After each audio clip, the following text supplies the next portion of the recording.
Hello दोस्तों, एक बार फिर से आपके अपने यूट्यूब चैनल बायोलॉजी मास्टर पर सभी का स्वागत है। आज हम फिर से इस वीडियो के अंदर मोस्ट इंपोर्टेंट क्वेश्चन लेके आए हैं जो कक्षा 10वीं के बोर्ड एग्जाम की दृष्टि से बहुत ही महत्वपूर्ण हैं।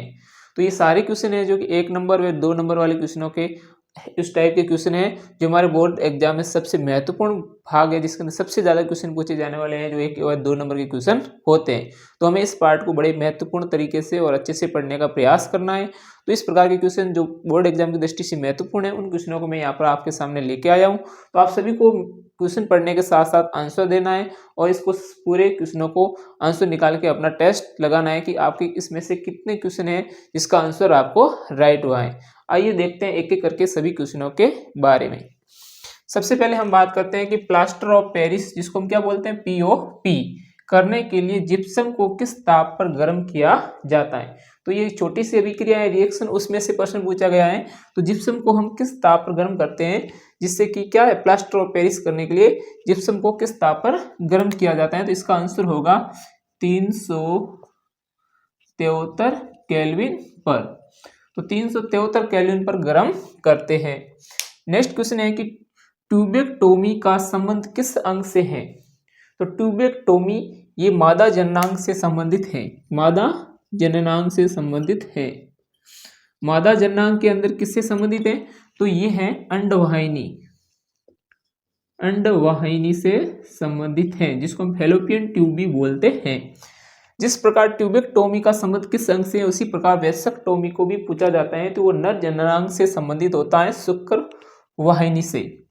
अगला प्रश्न है कि किसी पारिस्थितिक तंत्र के दो मुख्य घटक क्या है। तो कोई भी पारिस्थितिक तंत्र, हमारा आसपास का जो पूरे तंत्र को क्या बोलते हैं, पारिस्थितिक तंत्र। तो इसके मुख्य दो क्या घटक हो सकते हैं, एक तो होगा जैविक घटक, जैविक घटक, दूसरा होता है अजैविक घटक, अजैविक घटक। जैविक घटक में पेड़ पौधे जीव जंतु आ जाते हैं। अजैविक घटक के अंदर जल है, मृदा है, पहाड़ है, वायु है, तापमान है, ये सारे घटक जिनसे मिलकर क्या बना है, पारिस्थितिक तंत्र बना है। नेक्स्ट क्वेश्चन है, नाभिक के संलयन में ईंधन के रूप में प्रयुक्त समस्थानिकों के नाम लिखिए। तो नाभिक के संयंत्र के अंदर जिस पदार्थ या किसी समस्थानिक का उपयोग किया जाता है, उसका क्या नाम है, जिसको हम ईंधन के रूप में उपयोग करते हैं। तो आपको पता होगा यूरेनियम, यूरेनियम एक इसका है, और है थोरियम, और नेक्स्ट है प्लूटोनियम।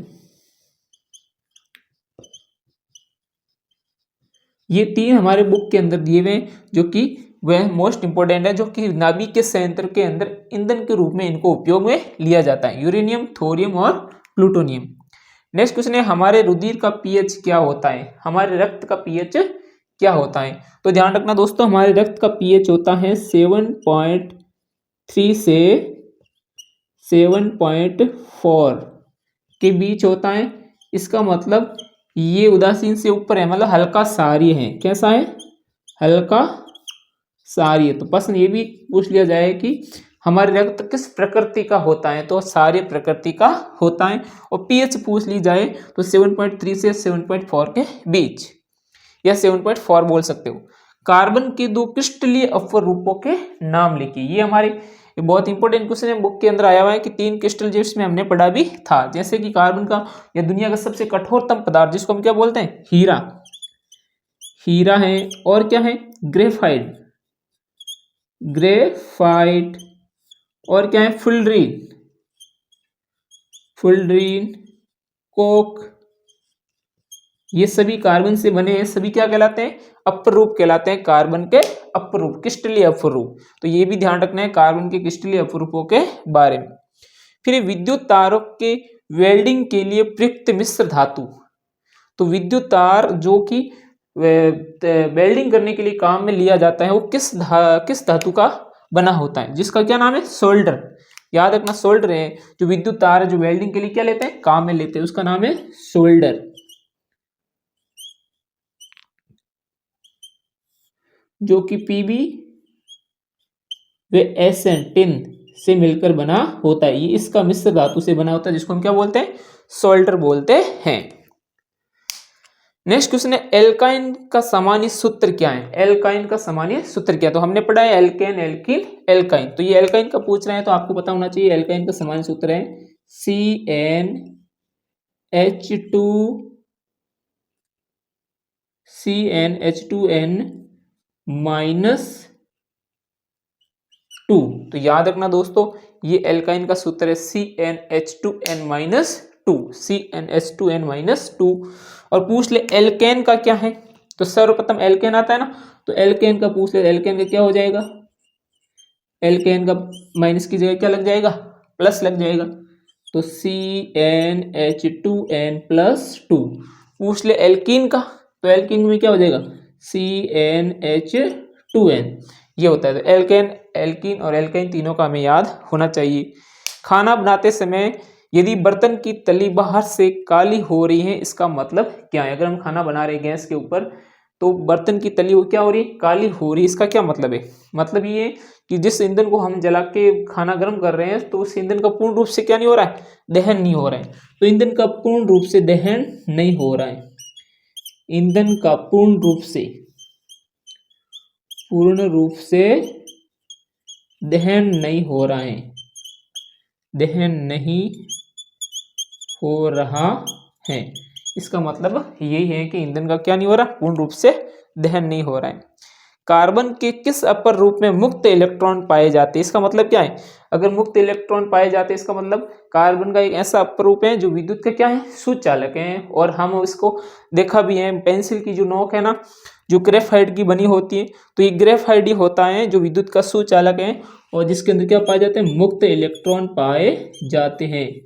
तो ग्रेफाइट, ठीक है ना, तो ग्रेफाइट के अंदर मुक्त इलेक्ट्रॉन पाए जाते, इसी के कारण तो ये क्या होता है, विद्युत का सुचालक होता है। जबकि है क्या, ये अधातु होती है। अधातु क्या होती है, विद्युत की कुचालक होती है। तो इसमें ये अपवाद है।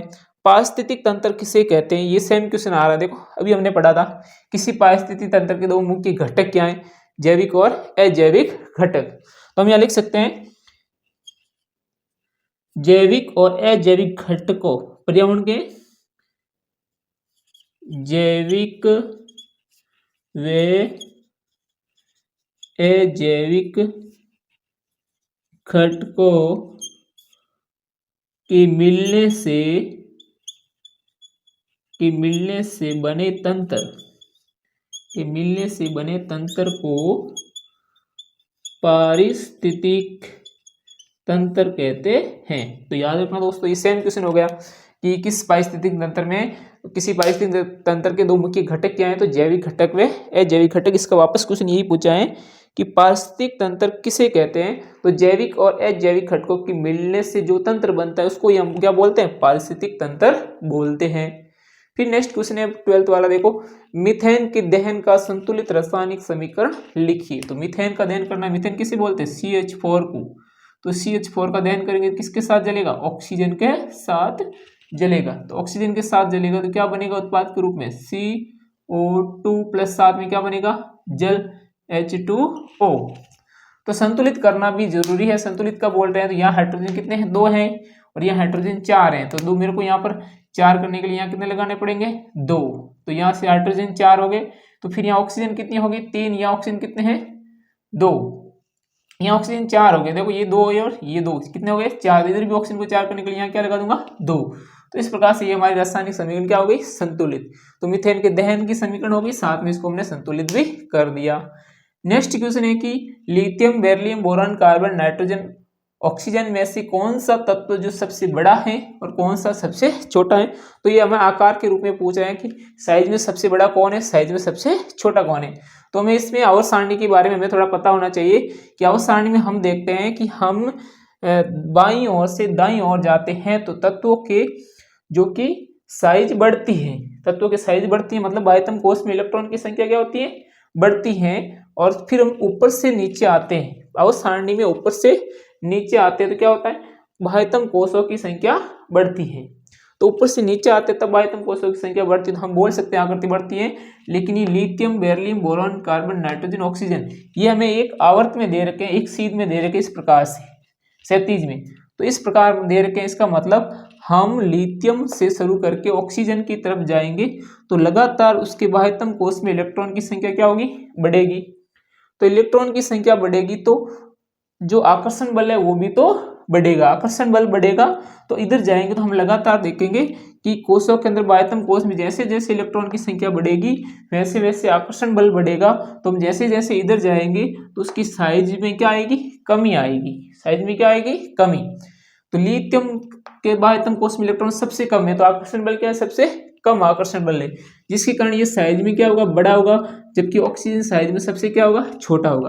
क्योंकि हम इधर से बाईं ओर से दाईं ओर जाते हैं तो कोशों की संख्या तो क्या रहती है, बाह्यतम कोशों की संख्या तो क्या रहती है, समान, जबकि बाह्यतम कोश में इलेक्ट्रॉन की संख्या लगातार बढ़ती जाती है। तो इलेक्ट्रॉन की संख्या बढ़ेगी तो आकर्षण बल भी तो बढ़ेगा। तो नाभिक की आकर्षण बल बढ़ेगा तो जिसके कारण उसकी साइज क्या हो जाएगी, छोटी हो जाएगी। तो हम यहाँ बोल देंगे लिथियम है जो सबसे बड़ा है, सबसे क्या है, बड़ा है आकृति में, जबकि ऑक्सीजन है वो छोटा है। आई समझ में? ये बात आपको जो आवर्त सारणी वाले चैप्टर है उसमें से आपको पढ़ी होगी और याद होनी चाहिए। सर्वप्रथम किसने तत्वों को समूह में व्यवस्थित करने का प्रयास किया है? तो इस क्वेश्चन का भी आंसर आपको पता होगा। ये क्वेश्चन भी आपकी उसी चैप्टर से लिया है जो कि आवर्त सारणी वाले हैं। तो आपको याद होना चाहिए जो ट्रिक का नियम दिया था वही वैज्ञानिक थे वुल्फगांग डाबेराइनर। क्या नाम था? वुल्फगांग डाबेराइनर।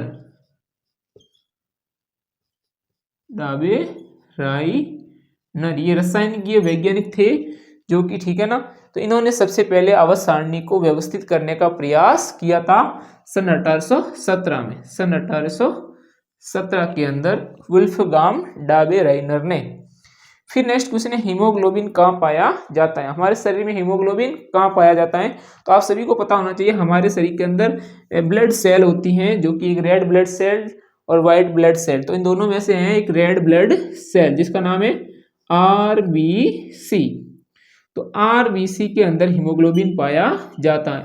और एक ऐसा भी क्वेश्चन है कि श्वसन वर्णक, श्वसन वर्णक किसे कहते हैं? हीमोग्लोबिन की कहते हैं श्वसन वर्णक। तो ये भी याद रखना है, हीमोग्लोबिन को हम श्वसन वर्णक कहते हैं जो आरबीसी के अंदर उपस्थित होता है और हमारे शरीर के अंदर ऑक्सीजन को वहन करने का कार्य या ऑक्सीजन के साथ सबसे अधिक बंधुता हीमोग्लोबिन की होती है। फिर नेक्स्ट क्वेश्चन है कि एंजाइम क्या होते हैं? तो एंजाइम क्या होते हैं? तो ये ध्यान रखना है, ये कार्बनिक जैव उत्प्रेरक होते हैं। कार्बनिक जैव उत्प्रेरक। तो एंजाइम ये होते हैं कार्बनिक जैव उत्प्रेरक। कार्बनिक जैव उत्प्रेरक होते हैं जो कि जैव रासायनिक अभिक्रियाओं को वे को बढ़ाते हैं, जो कि जैव रासायनिक अभिक्रियाओं को प्रेरित करते हैं या उसकी अभिक्रियाशीलता को बढ़ाते हैं। तो कार्बनिक जैव उत्प्रेरक होते हैं एंजाइम।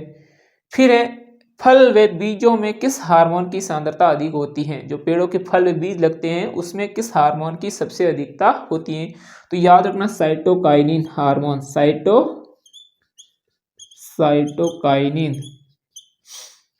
साइटोकाइनिन हार्मोन की अधिकता होती है। ये भी याद रखना है आपको। फल व बीजों के अंदर सर्वाधिक मात्रा में पाए जाने वाला हार्मोन कौन सा है? साइटोकाइनिन। फिर सर्वदाता व सर्वग्राही रक्त समूह। हमारे शरीर का 4 प्रकार के रक्त समूह पाए जाते हैं, ए बी ओ रक्त समूह। तो इसमें सर्वदाता कौन है? तो सर्वदाता है ओ। कौन है सर्वदाता? तो सर्वदाता रक्त समूह कौन सा है? ओ। और सर्वग्राही रक्त समूह कौन सा है? तो सर्वग्राही रक्त समूह होता है ए बी। ये भी याद रखना है आपको। तो सबसे ब्लड ले सकता है वो ए बी वाला ले सकता है। सर्वदाता है किसको दे सकता है? सभी को दे सकता है। कौन है? ये ओ ब्लड ग्रुप वाला है। फिर नेक्स्ट क्वेश्चन है ब्रायोफिल्म पौधों में कायिक जनन भाग है। ब्रायोफिल्म जो पौधा है उसके अंदर कायिक जनन का क्या भाग है? तो ब्रायोफिल्म आपने पढ़ा होगा बचपन से, जिसका नाम पत्ती होती है ना, पत्ती। तो ब्रायोफिल्म की पत्ती वाला भाग, ब्रायोफिल्म की पत्ती वाला भाग जो कि किसके द्वारा? मुकुलन। तो उसे बहुत सारी छोटी छोटी जड़ें निकलती हैं जो कि नए पादप का रूप बनती हैं। नेक्स्ट क्वेश्चन है डीएनए का महत्व क्या है। डीएनए का क्या महत्व, हम बहुत बार पढ़ते हैं डीएनए का बारे में। डीएनए का पूरा नाम भी आपको पता होना चाहिए। डीएनए का पूरा नाम हमने पहले वाली वीडियो के अंदर भी पढ़ा था, deoxy ribo nucleic acid. Deoxy ribo nucleic acid, ये भी इंपॉर्टेंट क्वेश्चन है, आपको पता होना चाहिए। डीएनए का महत्व पूछ रहे हैं, क्या महत्व। डीएनए पाया कहाँ जाता है, सबसे पहले ये बताओ कि डीएनए कहाँ पाया जाता है। कोशिका के केंद्रक में। तो कोशिका के केंद्रक में डीएनए पाया जाता है, पहली बात तो ये पता है। कोशिका के केंद्रक के अंदर डीएनए पाया जाता है। और केंद्र के बाहर कहाँ पाया जाता है, माइटोकॉन्ड्रिया के अंदर पाया जाता है, जिसका खुद का डीएनए होता है। अब इसका महत्व क्या है कि ये क्या करता है कि डीएनए अपने पेरेंट्स से अपनी डॉटर्स या संतति के अंदर आनुवंशिक लक्षणों का स्थानांतरण करने में सहायक है। तो हम बोल सकते हैं कि पैतृक से आनुवंशिक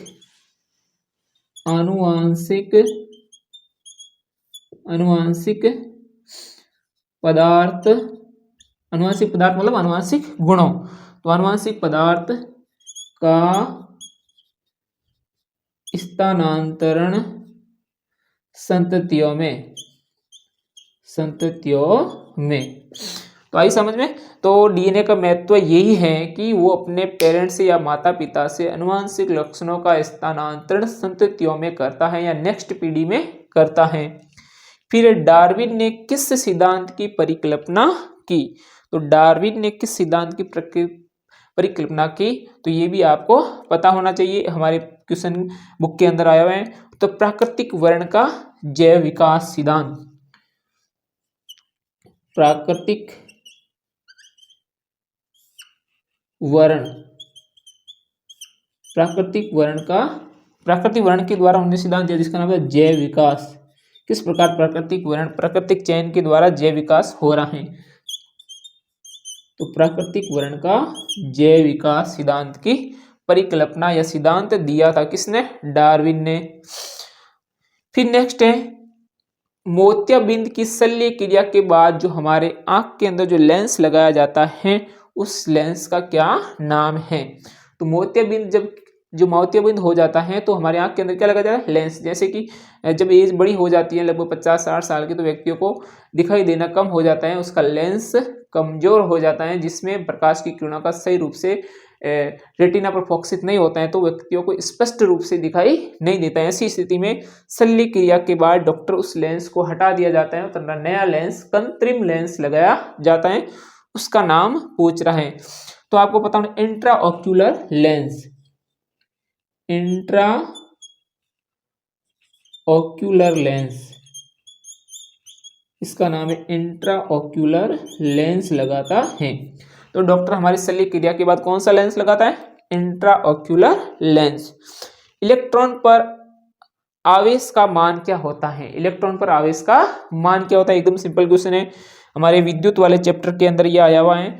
1.6 गुणा 10⁻⁻19 कूलम ये आवेश होता है इलेक्ट्रॉन पर। फिर नेक्स्ट क्वेश्चन है दिष्ट धारा के स्रोतों के नाम बताइए। डीसी और एसी, प्रत्यावर्ती धारा व दिष्ट धारा। तो ये हमें किसके बारे में पूछ रहा है, दिष्ट धारा के बारे में पूछ रहे हैं। इसके क्या क्या स्रोत हैं, ऐसे कौन कौन से उपकरण हैं जिसके द्वारा दिष्ट धारा उत्पन्न होती है। तो एक सबसे सिंपल उदाहरण हो गया डीसी जनरेटर। तो ये हो गया। साथ में क्या हो गया, शुष्क सेल में भी देखते हुए प्लस और माइनस वाला भाग होता है डीसी। तो शुष्क सेल हो गया। बैटरी हो गई, बैटरी के अंदर भी प्लस माइनस होता है। साथ में क्या हो गया, स्टोरेज सेल, ऐसे सेल जिसके अंदर विद्युत धारा क्या की जाती है, स्टोरेज। तो स्टोरेज सेल के अंदर भी विद्युत धारा स्टोरेज की जाती है। तो ये उदाहरण हो गए कौन से, दिष्ट धारा के उदाहरण हो गए। नेक्स्ट क्वेश्चन है जैव गैस में मीथेन कितने प्रतिशत होती है। जैव गैस या बायोगैस जिसके अंदर मीथेन है वो कितने प्रतिशत भाग होता है। तो ये आपको पता होना चाहिए, इंपोर्टेंट भी है। 75% कौन सी गैस होती है, मीथेन गैस होती है। तो यहाँ पर हमारे 25 क्वेश्चन जो कि most important question board exam की दृष्टि से बड़े ही महत्वपूर्ण क्वेश्चन है, जिसके आने के सबसे अधिक चांस है, उन मोस्ट इंपोर्टेंट क्वेश्चन को मैं यहाँ लेके आया हूँ। तो तो आपको इस टेस्ट में से या आपको खुद से आपने टेस्ट लगाया होगा कि आपको इसमें से कितने आंसर आ रहे थे, वो आपको अपना आकलन करना है। साथ में ऐसे ही वीडियो के लिए और हमारे चैनल को सब्सक्राइब करना है, अपने दोस्तों के साथ भी शेयर करना है। और इसके नेक्स्ट आगे हम और वीडियो लेके आएंगे जिसके अंदर मोस्ट इंपॉर्टेंट क्वेश्चन, जो बड़े क्वेश्चन है उनके बारे में भी चर्चा करेंगे। इसी के साथ जय हिंद, फिर मिलते हैं एक नेक्स्ट वीडियो के साथ।